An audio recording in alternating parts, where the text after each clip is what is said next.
Oke, Assalamualaikum warahmatullahi wabarakatuh. Perkenalkan, nama saya Natasha Dwi Amalia dari kelompok 1 Angkatan 3 peserta Latsar BBPK Ciloto tahun 2022.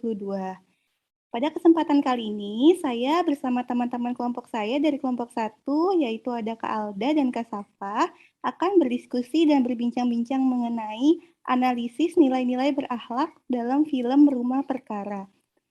Adapun poin-poin penting yang akan kami bahas pada diskusi kali ini meliputi pelanggaran nilai-nilai berakhlak yang terjadi di film Rumah Perkara dan bagaimana seharusnya kita sebagai ASN bertindak sesuai dengan nilai-nilai berakhlak tersebut.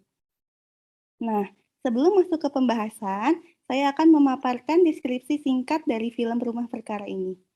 Rumah Perkara adalah film yang disutradarai oleh Emil Heradi.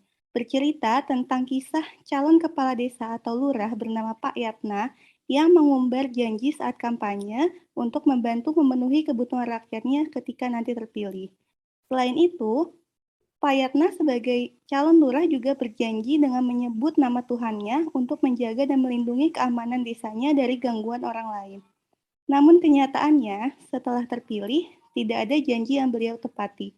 Justru masyarakatlah yang menanggung sengsara dari akibat perbuatannya yang mementingkan kepentingannya sendiri.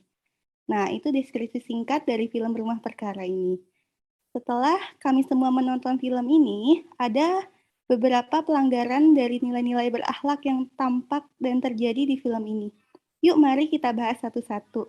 Nah, mungkin yang pertama dari saya pribadi untuk nilai berorientasi pelayanan ini adalah salah satu nilai yang dilanggar oleh Pak Lurah di sini sebagai tokoh utama.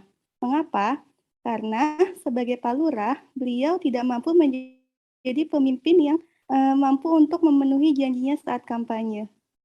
Saat kampanye, beliau mengatakan bahwa beliau akan mensejahterakan rakyatnya dan menjamin tidak akan ada orang luar yang mengganggu warganya. Namun, hal ini sangat bertentangan dengan apa yang sebenarnya terjadi. Di sisi lain, Pak Lurah juga tidak mau mendengarkan aspirasi aspirasi rakyatnya, di mana ketika salah satu warganya yang merupakan seorang janda, yaitu Ibu Ella, menolak untuk pindah dari rumahnya, karena itu adalah satu-satunya aset yang ia miliki. Namun, pendapat ini diajukan oleh Pak Lurah karena beliau lebih mementingkan kepentingannya sendiri, yaitu beliau memiliki hutang budi kepada seorang investor yang telah membantunya untuk memenangkan dirinya menjadi lurah kemarin. Hal ini beliau membantu investor tersebut untuk membangun perumahan elit di desanya. Kemudian hal ini berdampak kepada semua warganya nih karena warganya jadi banyak yang harus pindah dari desa ini dan kehilangan tempat tinggalnya. Ini juga menunjukkan bahwa Pak Lurah tidak mampu untuk memahami dan memenuhi kebutuhan rakyatnya. Seharusnya, sebagai seorang pemimpin yang bertugas melayani masyarakat, Pak Yatna sebagai lurah harus mampu untuk menerapkan nilai berorientasi pelayanan dengan mendengarkan aspirasi rakyat, mencoba memahami dan memenuhi kebutuhan rakyatnya dengan tujuan untuk meningkatkan kesejahteraan rakyat, alih-alih malah menyengsarakan mereka.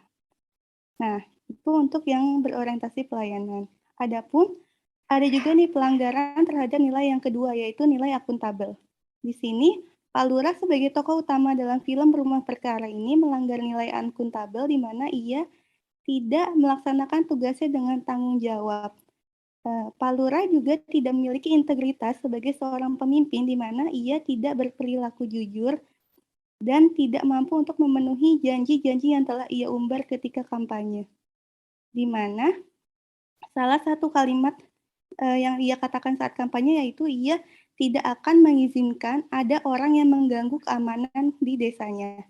Malah kebalikannya, ketika sudah menjabat, beliau malah terkesan mengizinkan adanya gangguan tersebut, di mana Pak Lurah ini menyalahgunakan kewenangan jabatannya dengan mengizinkan adanya pembangunan perumahan elit di desanya secara sepihak, di mana hal ini memberikan dampak buruk bagi warganya, di mana yang tadi sudah saya sebutkan sebelumnya. Jadi banyak warga yang kehilangan tempat tinggal dan harus pindah dari desa tersebut.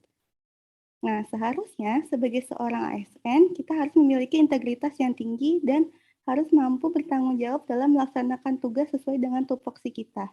Kemudian, kita juga tidak boleh untuk menyalahgunakan kewenangan jabatan yang dimiliki, apalagi jika hal itu dapat memberikan kerugian bagi orang yang banyak. Oke, itu mungkin dari saya. Selanjutnya, eee, ada nggak nih kira-kira teman-teman untuk pelanggaran-pelanggaran nilai berakhlak lain dari film Rumah Perkara ini? Saya izin Kanata. Oke, boleh Saya silakan Kak Alda.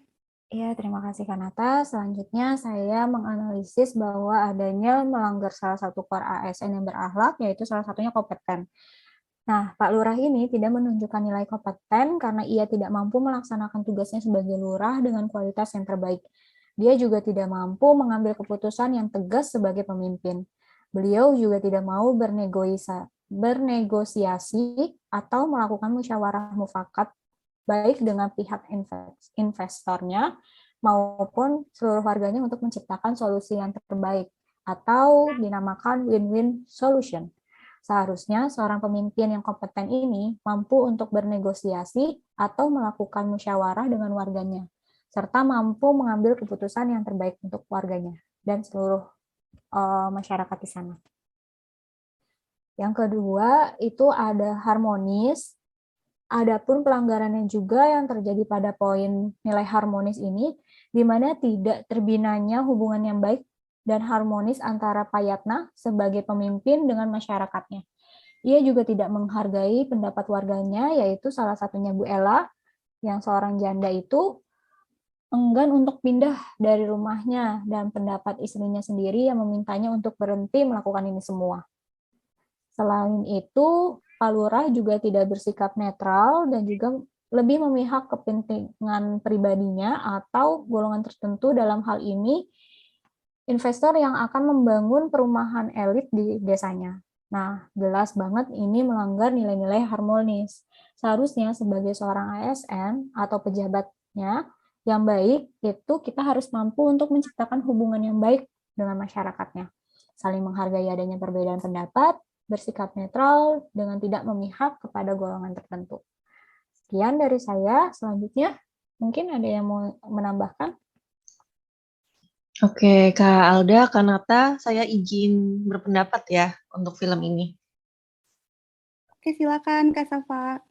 Ya, menurut saya ada tiga nilai lagi ya yang dilanggar oleh Pak Lurah. Yang pertama itu tentang sikap loyal. Pak Lurah menunjukkan bahwa ia melanggar nilai loyal dengan tidak setia terhadap janji kampanyenya, tidak berdedikasi terhadap tugasnya sebagai lurah yang seharusnya memberikan pelayanan terbaik kepada masyarakat dan tidak mampu menjaga nama baik sebagai pemimpin rakyat dengan melakukan tindak pelanggaran yaitu berselingkuh dan melakukan tindak korupsi.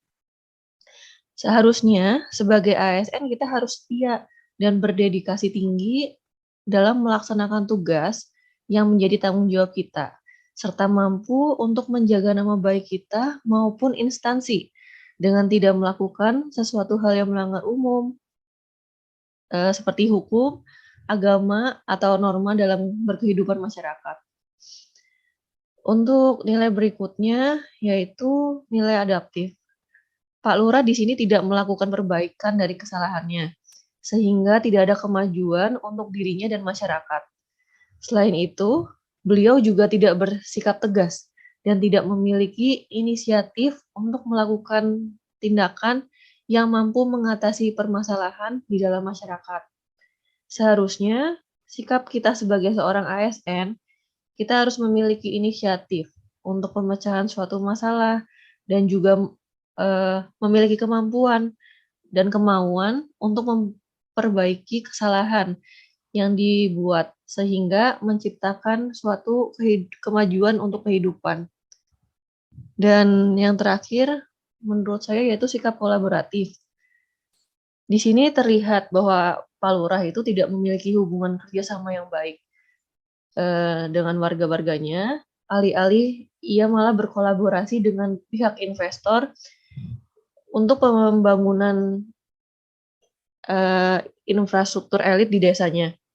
Hal ini menunjukkan bahwa penerapan nilai kolaborasi ini disalahartikan karena tujuannya bukan untuk kebaikan, melainkan malah memberikan dampak buruk bagi warga karena mereka jadi kehilangan tempat tinggalnya. Seharusnya, sebagai ASN kita harus mampu untuk berkolaborasi dengan semua pihak, baik investor maupun seluruh lapisan masyarakat, demi terciptanya hasil yang menguntungkan untuk semua pihak dan tidak ada yang dirugikan. Mungkin itu dari saya, Kak. Oke, baik. Terima kasih Kak Safa dan Kak Alda yang telah mengutarakan pendapatnya. Saya sangat setuju ya dengan poin-poin yang diutarakan oleh teman-teman semua, bahwa wah, ternyata banyak banget nih yang kita dapatkan ya setelah kita menonton film Rumah Perkara ini. Ternyata ada pelanggaran terhadap nilai-nilai berakhlak, ada di semua poinnya itu, mulai dari nilai berorientasi pelayanan, kemudian nilai akuntabel, kemudian nilai kompeten, harmonis, loyal, adaptif, sampai kolaboratif. Nah, di sini jadi banyak yang bisa kita pelajari nih, teman-teman di sini. Oke, adapun kesimpulan yang dapat kita ambil dari diskusi dan perbincangan kita kali ini adalah film Rumah Perkara ini menampilkan kisah seorang pemimpin yang melakukan sebuah tindakan pelanggaran berupa tindak pidana korupsi dan tidak menjalankan tanggung jawabnya sebagai kepala desa sebagaimana mestinya. Hal ini tidak mencerminkan perilaku yang sesuai dengan nilai-nilai berakhlak.